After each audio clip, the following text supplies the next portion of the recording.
So top tip 2, thank you Elphick.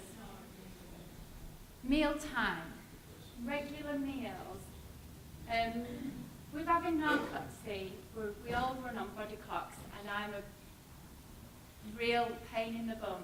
Routine. And it's about parenting as well.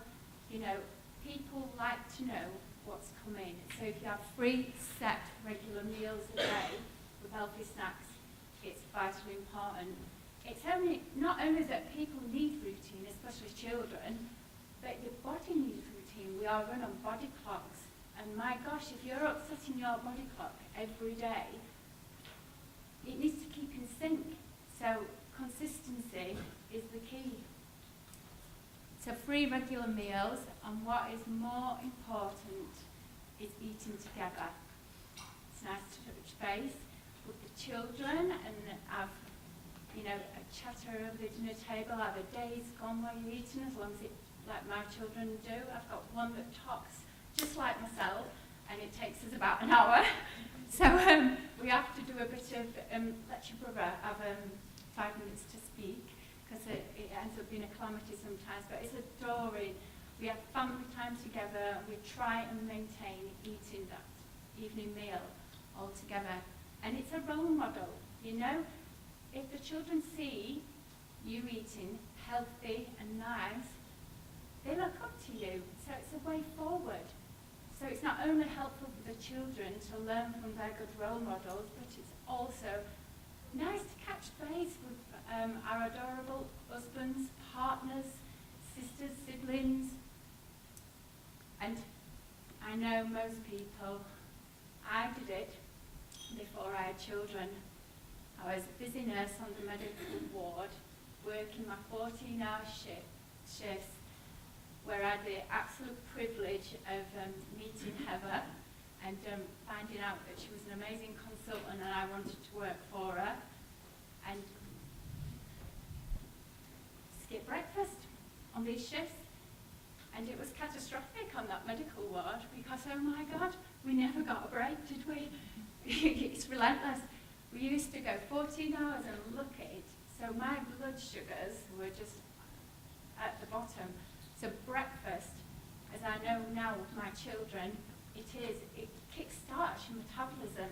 It's the way forward. So those of you that try and skip breakfast and go out, please don't. It sets your body clock, it sets your body in rhythm. It's just a good way to kickstart your day. Top tip 3, me-sized meals. Eat the right amount.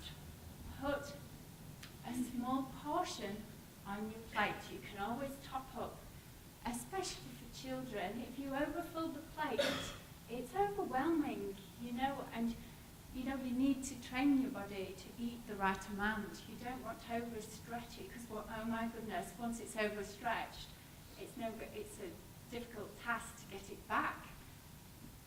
Kids are smaller. Remember this. I go around, I see people drinking, eating the large bags, the chocolate bags. Children are smaller. They need to gauge. It's a way forward. They need the smaller packaging, the smaller portions. And the packaging size, don't give them those big pouches. Buy the small packs. You know, always be thinking, you know, it's really important to not overeat. Top tip 4, snack check. At our centre, we're really productive and we like to account for sleep diaries, documenting, but even with food, you know yourself when you're on your diets, day 1 of the diet, if you track and look at what you're eating, I think you can be quite surprised, especially as busy working mums. It's so easy to grab that pack of crisps, that chocolate bar. I know I've got an apple. I am guilty. I do have chocolate. And but I run and I burn it off, and I go running quite regularly, you know, to keep in check, because it's just instilled in me that I do eat healthily equally. I have my 3 meals a day and I have my fruit in between. But a common thing amongst us now, because of our busy lives, it's that parenting, isn't it? It is sometimes kinder to say no. It not only helps the children know, and it's good for them in later adulthood because they can realise that not everything, they can't have everything. It's important children learn that it's sometimes kinder to say no because you're looking out for the well-being. Like my children wanting to try Coca-Cola and try, the fizzy drinks. And I've not let them, they're 8 and 11, and I now let them have a milkshake and the odd, when you go to the special theme parks and things, I'll let them have an ice drink. But the general rule is water and milk. And they are allowed one orange juice. I'm not so cruel. So it is kinder to say no. It should be easy.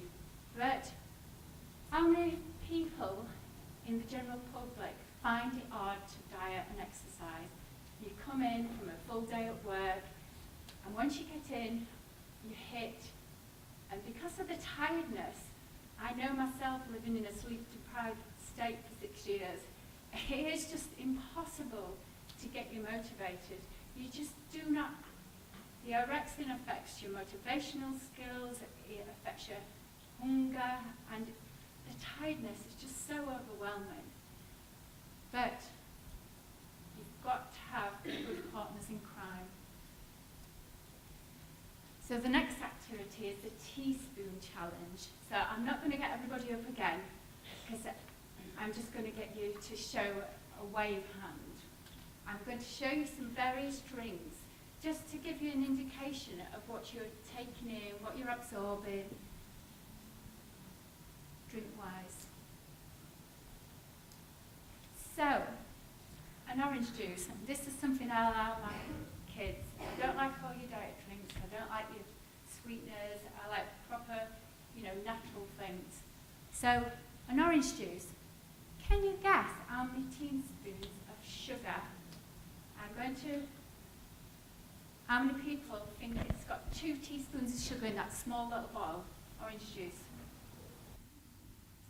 Anybody? 2 teaspoons? 8. Anybody think 3 teaspoons? 7. 4. 30. It's only a small one. Small one. 5 teaspoons and 250 ml. It's just a small beaker. 5 teaspoons in orange juice alone. So I think that's quite 5 full cubes of sugar in just one glass. I just think that's amazing. Ridiculous. It's a different type of sugar. It's like more fructose-based than, say, other fruits that are more. That it's sorry? But, that's probably more fructose-based sugars rather than, the different types of sugar. Yes. And does that make any difference or not? It will do, won't it? It will do. But sugar is sugar, isn't it? I don't know, I just picked up a bag of bananas, and that said, 1 banana is a third of your sugar today. And you looked at it, and actually it said there's more. There is good sugar. Yes, there is good sugars, and there. In your Mars bar, when you looked at it like that. That, yes. This is an awful marketing thing. People are far better eating bananas than. Yes, it is, because bananas are full of potassium, and that is a good thing for your heart, isn't it? So it's taken into the equation all the different things that the product has.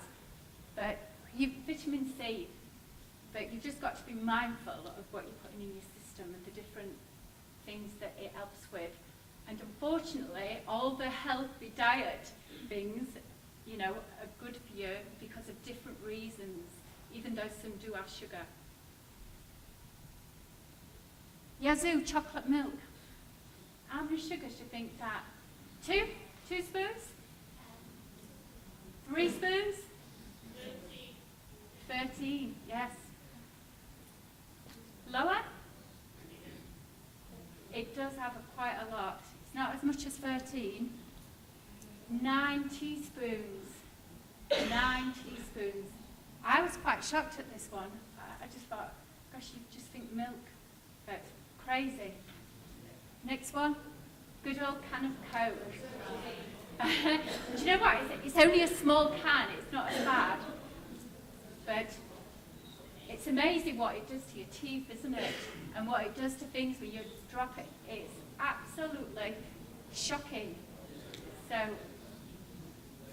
7 teaspoons in a small can. Yeah.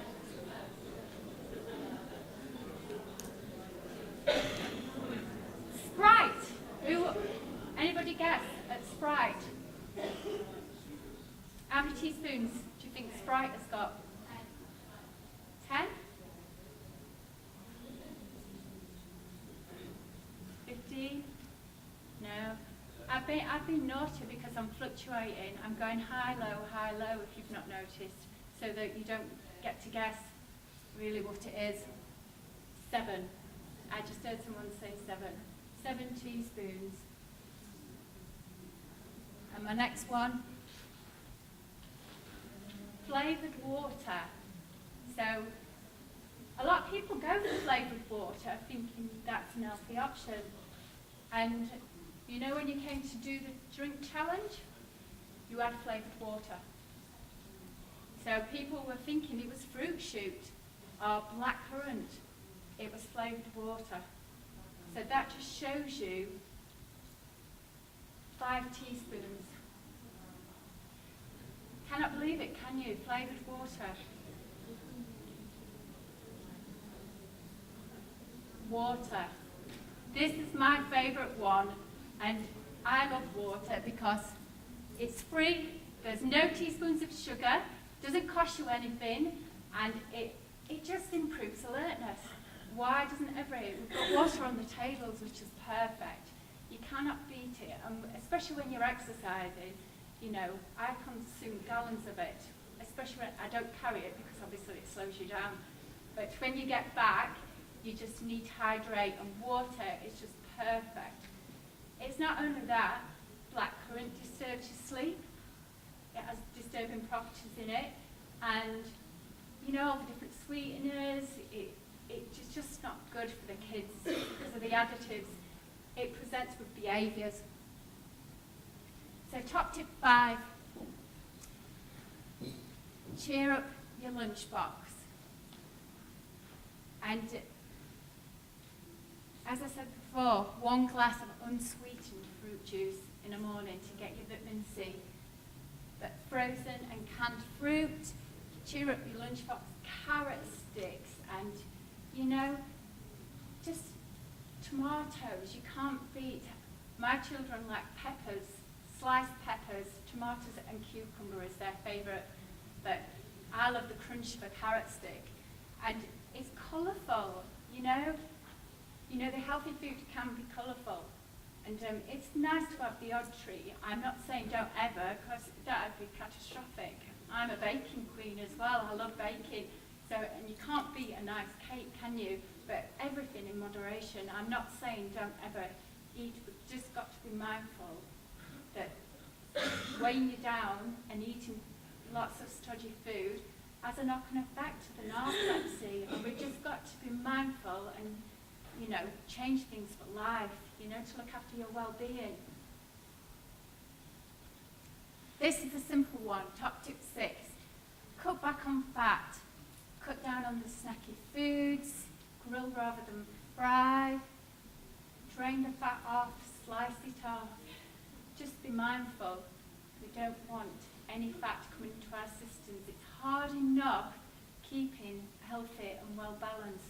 We've just got to keep slight and do our utmost. Top tip 7. Now this is where I come into my own. 60 minutes of exercise, and if you can see, not in one go. I'm under no illusion how hard it is for somebody with narcolepsy to exercise. It's It's hard enough getting up, isn't it, in the morning, and getting out of bed is a military mission. So all I'm asking is just to change things slightly. You can't just go in and go straight in for that 10k run.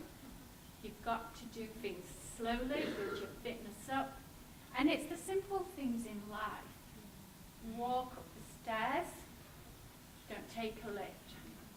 Get off the bus, the stop before, so you've got that little bit of walking distance.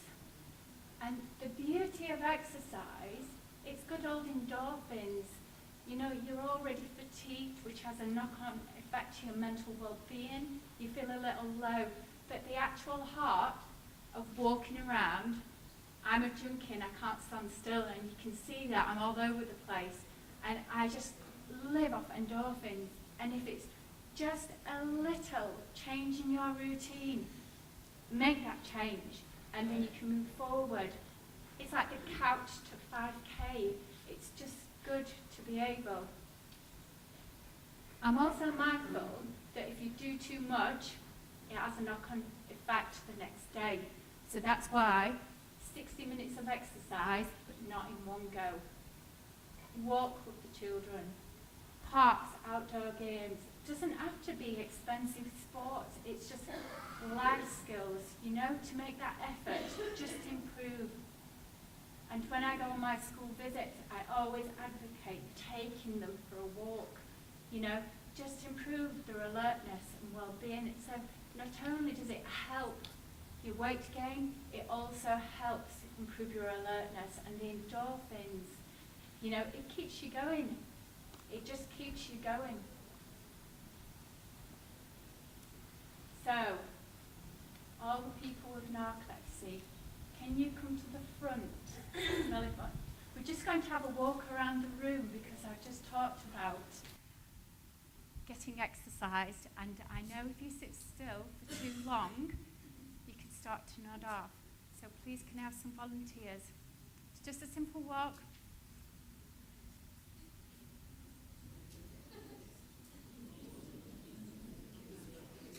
Can you catch somebody's hand and guide them to the front if they are not getting involved? I need encouragement.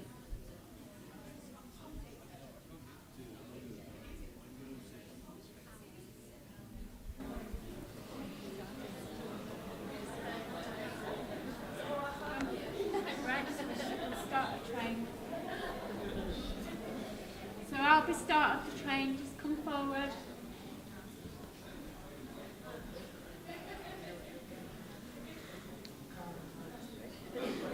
Join the end of the train, people. We'll try and catch you. I can just see somebody yawning. Come and join the train, please. I've got you. It doesn't matter, you're yawning.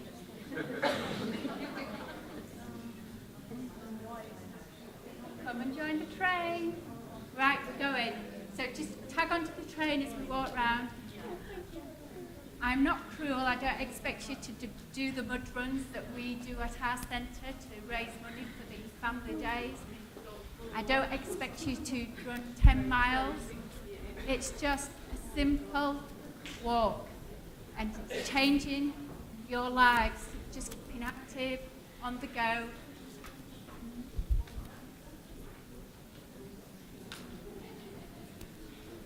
I was going to ask for the conga.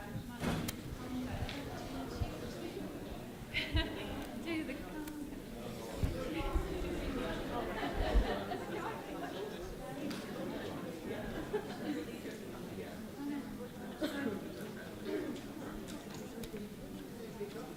I did do a risk assessment to avoid the wires, so I was sensible when doing this.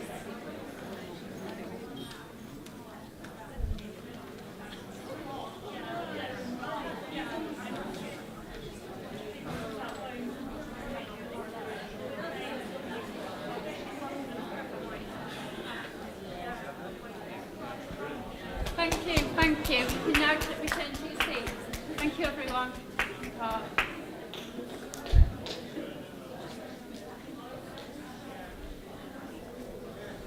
Well done.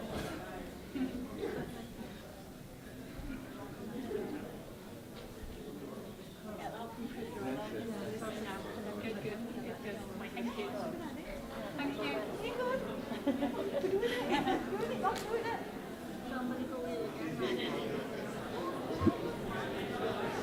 Top tip 8. Hi guys, this is the most important one. Tech time! What is it like getting the husbands off the TV, off their phones, off their tech? What is it like getting the children off their tech these days? It pains me. I go into supermarkets, I go into, wherever I go, people are walking around with phones in their hands. We are very much a tech world and we need to change that. You cannot beat personal touch. 2 hours max per day is quite sufficient. You are frying your brains literally. Not to mention in the hour leading up to bed, it knocks off the melatonin production. So you need to come off your tech time. Be mindful, have good sleep hygiene. Out and about after school. I know most people after school like to sleep. If we can get you to a therapeutic level, medication, you can have a short nap, but after tea, do a little walk with the family. It just alerts it and it'll give you that extra oomph and drive to get through to bedtime without sleeping your life away. I know it is hard. I don't for 1 minute think it's going to be easy, but we just need to try and keep our well-being at its optimum. So move after tea. So the glycemic index. So I'm just going to flip through this. It's the GI on a scale of 1 to 100. And look, meat, fish, cheese and eggs have no GI value. Sugary foods increase the blood sugar quickly and starchy foods more slowly. You know yourself, you have to gauge, because if you've got heavy things in your stomach, you're likely to go sleepy. So be mindful about what we eat. You need to be mindful. If you've got a busy afternoon on the agenda, you need to be careful what you eat and be mindful. However, there are many factors that affect the GI. Glycemic index, fibre, grains, it lowers the GI food. Slows down the carb digestion, so it's perfect to get fibre in your diet. Cooking, overboiling, increases the GI. It's better to have your pasta al dente to keep those low GI values. And obviously, processed food has a higher, it's easy when you're busy, and that's why I order Hello Fresh, because it comes pre-packed, and I get the recipe card out and it's there. It's as quick as ordering a takeaway. To cook it, it's 30 minutes. And look, it's all your healthy food. If you look at that, the low GI, it's all your healthy food where you instant. I love bread, but look at the chips. It's just fatal, isn't it? So you have to be mindful about what you're eating. We don't have the luxury of planning, of going out and doing what we want. We need to plan our lives. So think about your food shop. Eat well plate. Try not to have second helpings. I think it's a good guide because it gives you, if you always look at this, when you go into the dietitian world, they always tell you to look at the eat well plate.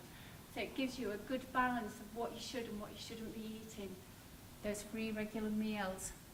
Limit snacks to break time, after school or supper. Only eat if hungry. Have a small snack and enjoy your next meal. And if people know they've got the next meal planned, they know what is coming, and people look forward to structure and routine. If you take anything from what we've done today, please add structure to your life to improve your well-being. And obviously, my number one, love, drink water.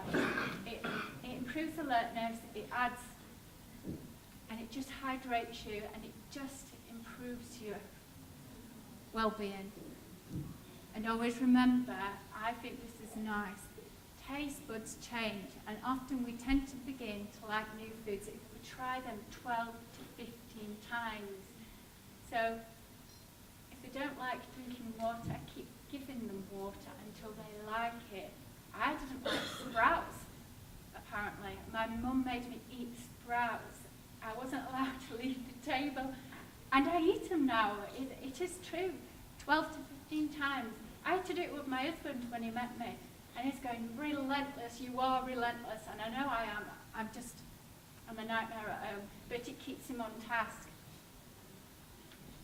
A good website, teamweightwise.com, is a resource for healthy eating quizzes. If you want some inspiration, it's really good for the teenagers. It's got some inspiring quizzes and it tests them on how healthy they are.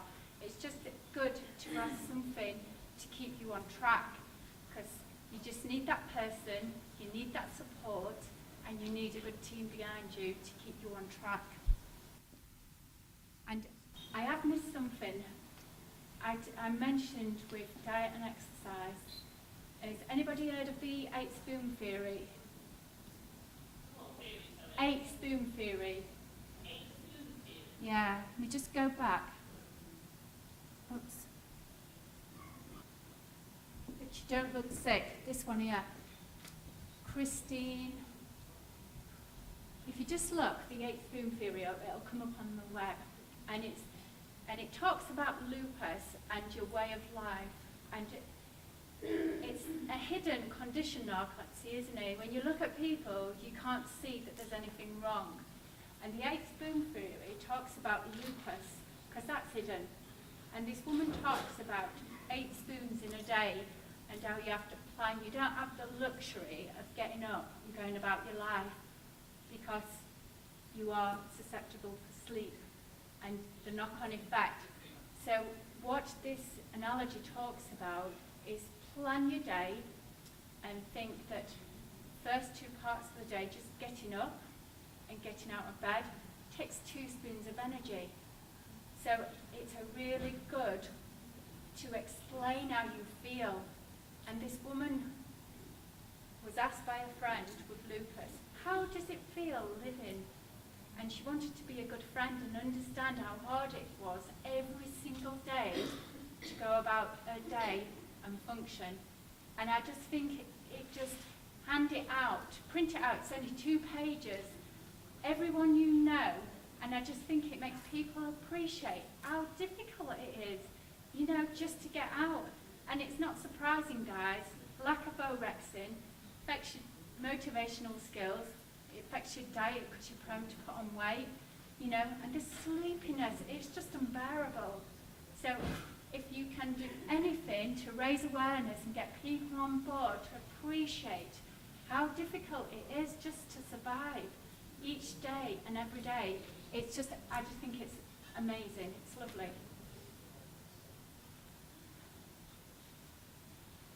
So thank you very much for listening, and I hope it has helped in some way or another. Thank you.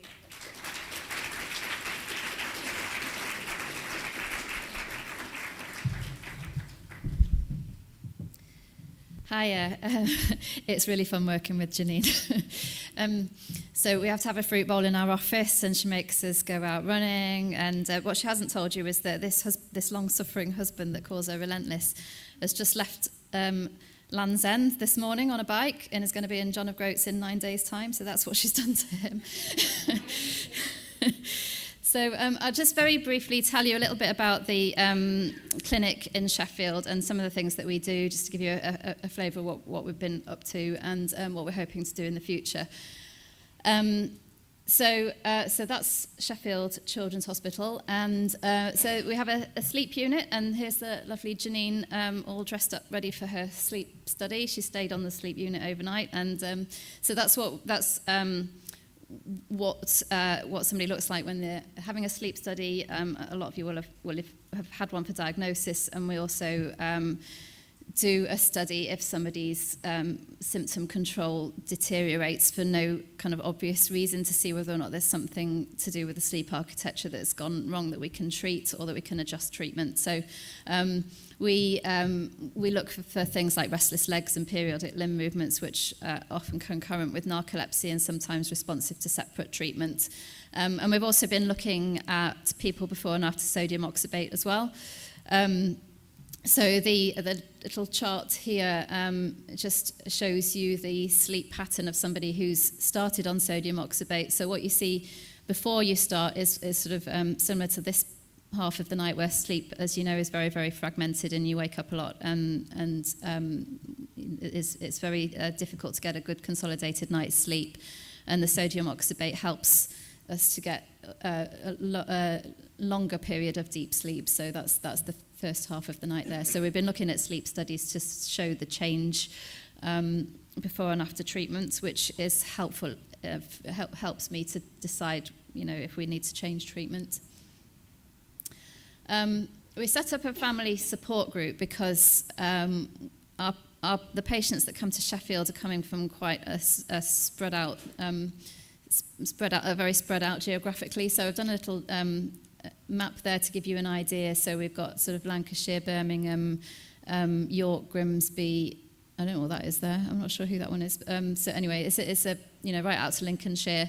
So it's a large spread, and as you know, often there's nobody else that locally who has narcolepsy or has a child with narcolepsy, and often in school they haven't had a child with narcolepsy, and it's difficult to sort of get any peer support. So we set up a support group for the parents and the children that we have in our clinic, just so that they can meet each other and get tips and sort of just spend some time with other people that I've done it again.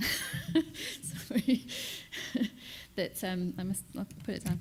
That have obviously experienced similar things. So we set up a group a few years ago, whereby we meet once a year, and we also have a Facebook group. I think a lot of your friends on Facebook anyway. So we set up our first family day on the back of a donation that was given to us from a relative of one of our patients, and thought that a good use of that would be to bring people together, and it's been a really great experience to do that. So we've hired out various places in and around Sheffield, starting with the Chimney House, which is on the old Callum Island, which is where the steelworks were in Sheffield. So it's quite interesting. There's a museum next door with all the big steam engines that you can go and see. And later on we branched out into hotels because we had too many people to fit in the Chimney House. And we've done sessions a little bit, like what Janine's just done, and we have a lady who comes and does pottery with the children to keep them busy and give them something to do, and they can chat over their pottery. And they've come up with some really amazing artwork. We've got some very talented children in our group, just talks and group sessions and workshops and so on. We do fundraising, and that's us there after one of the Endura dashes, which is an obstacle mud thing. I'd never been on a run in my life before I met Janine, and she's dragged me on various of these now, and that's me there. I'm literally on my knees at the end of it. But we've done that to sort of raise money for our family events. We've done backpacking to raise money, and there have been other events such as the Open Garden, and 4x4 event, and people have been very generous with their donations to help us to keep these social days going. And research, finally. So we're also doing some research, and a couple of the research team are here today, Jane and Roz. We've just recently been given a grant to develop some sort of neck support for children in the car, because that's one of the things that our families told us that was a major problem, in that once kids get big, grow older than the normal car seat size, there isn't anything really to help them when they fall asleep in the car, and it can be really uncomfortable when their neck's not supported. So we're looking at something to help them with that. Jane Blackwell has presented here before her findings on the paediatric narcolepsy project, and we were really pleased when Jane wanted to come and spend some time in the clinic to experience what we do in the clinic, and we in turn learnt very much about what she'd been doing with families in the home in terms of looking at sleep and cognitive outcomes in children with narcolepsy. And then we're also fortunate in that we are going to be acquiring an app and some monitoring activity monitors that we can use with the app, and that looks at outcomes and helps us to monitor symptoms before and after different interventions. So Ros, as a medical student, is going to be looking at that with us as well. So it's just a flavour of the sort of things that we're doing in terms of research to try and help. And that's it. So I don't know if you've got any questions or anything that we want to discuss for the remaining period of time. Janine, do you want to come up as well?